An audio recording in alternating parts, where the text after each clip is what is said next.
При нас е Гого Минков, трето място, държавен турнир Пазарджик, Тенис Нинджа Къп. Гоги, как се чувстваш?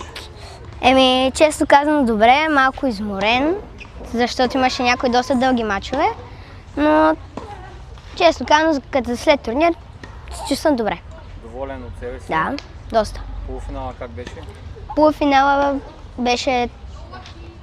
не беше толкова тежък, но играх с Александър Гендов. Той е много добър и според мен той ще спечели турнира.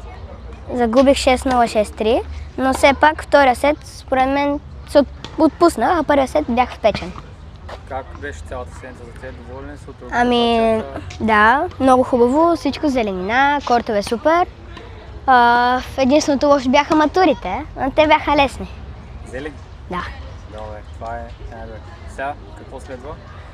Сега следва почивка и тренировки и подготвяне за държавното лично и за рождения ми ден. Вече е в Бургаса, нали? Да. Кое е по-важно? Държавното лично или рождения ден? Държавното. Добре, Гой. Браво. Благодаря. Мерси. Мерси.